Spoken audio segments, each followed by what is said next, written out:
Imagine waking up one morning to a knock at your door that changes your entire life. You think it's just a neighbor or a classmate, but the reality waiting for you is far darker than anything you could have imagined. Today, I'm sharing 2 chilling true stories of murders that shocked families and communities alike.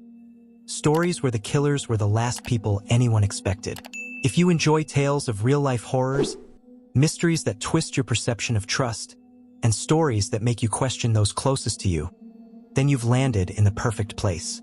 We bring you spine-tingling true stories every week, so make sure to hit that like button, subscribe, and turn on notifications so you never miss a terrifying moment. Trust me, you don't want to scroll past what's coming next. Our first story begins on a seemingly ordinary morning, September 12, 2007, at Bryant and Stratton College in Buffalo, New York. Ashley Wallace, a 20-year-old student, was buzzing with excitement. It was the first day of classes, her very first semester living independently, a milestone she had been eagerly awaiting.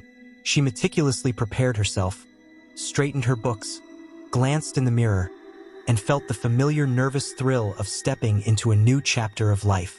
But just as she reached for the doorknob, there was a sharp knock. Ashley froze. She hadn't lived there long enough for anyone to know her routine or her room number. Who could it be? Her curiosity quickly shifted to unease as she opened the door to find 2 police officers standing in the hallway. Their expressions serious, unreadable, and piercing. A wave of panic hit her. Not because she had done anything wrong, but because her past was already filled with loss and trauma. Ashley had endured the sudden death of her biological father at 13, followed by the tragic suicide of her stepfather just a few years later. Life had been a string of unimaginable grief, and now, standing in front of her, were 2 officers whose presence seemed to promise yet another blow. Their initial words confirmed her fears, but not in the way she expected. They were there about her father, her real father, who had passed away 7 years earlier. According to the officers, his death, long assumed to be from natural causes, was under investigation, and new evidence suggested it might have been murder. Left reeling, Ashley could barely process the information. The officers' questions were probing, sharp, and relentless, creating an overwhelming sense of guilt and confusion in her mind. Each answer seemed to trap her further in a maze of suspicion. When the police finally left, Ashley was alone with a whirlwind of anxiety, grief, and fear. She called her mother, Stacy, only to find that her mother was already grappling with the same shocking revelations. Together with Ashley's younger sister, Bree, they faced the terrifying reality that someone close in their lives could have committed unthinkable acts. In an effort to regain a sense of normalcy, Stacy suggested they spend the evening together, trying to process the chaos. They sat in the kitchen, shared tears, memories, and, in Ashley's case, a drink. But what was meant to soothe would nearly destroy her. The morning that followed, Ashley awoke with a blinding headache, confusion clouding her mind. The world felt wrong. She wasn't in her bed at home. She was in a hospital room. Her mother's quick thinking had saved her life after she had been poisoned, just as her father and stepfather had been years earlier. What initially appeared to be accidental or emotional distress revealed itself to be a sinister truth. Stacy, her own mother, had poisoned her husband and ex-husband with antifreeze and had attempted to do the same to Ashley to cover her tracks. The horrifying revelation stunned authorities and left Ashley grappling with the unthinkable betrayal. Stacy would later be convicted of double murder and attempted filicide, sentenced to 51 years behind bars, where she died in 2016. The second story takes us to York, Pennsylvania, in the spring of 2010.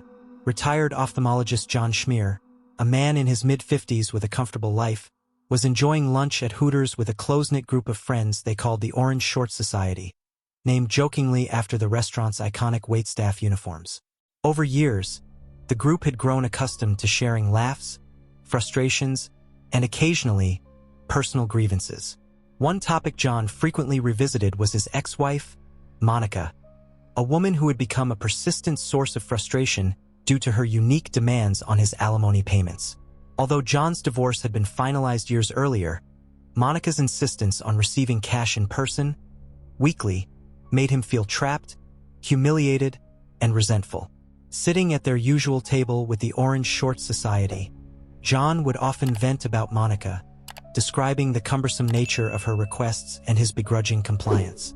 Little did he know, these casual grievances would set the stage for a deadly encounter. Simultaneously, just miles away, police were responding to a 911 call from Monica's residence.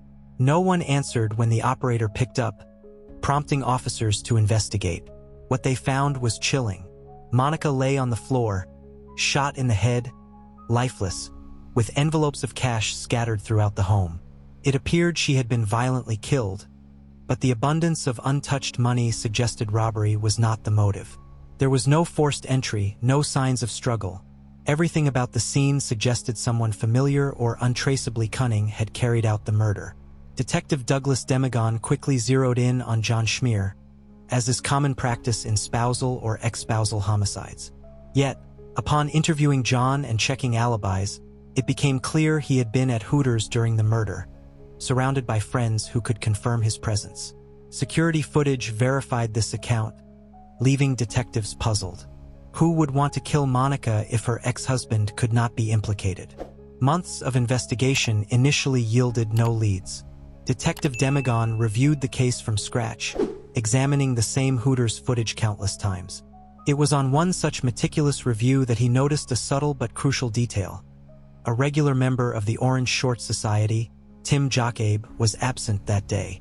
Tim's absence matched an opportunity for murder, and DNA evidence soon tied him to the crime scene. Investigation revealed that Tim had attempted to rob Monica but, when confronted, shot her in a panic, fleeing without taking any money. Eventually, Tim was convicted of first-degree murder and sentenced to death row, bringing justice for a seemingly random yet meticulously orchestrated crime. Both of these cases underline a disturbing truth. The most dangerous threats often come from those closest to us or those we least suspect. A mother who should protect her child, or a friend absent from sight yet present in intent. These are the shadows that hide in ordinary life.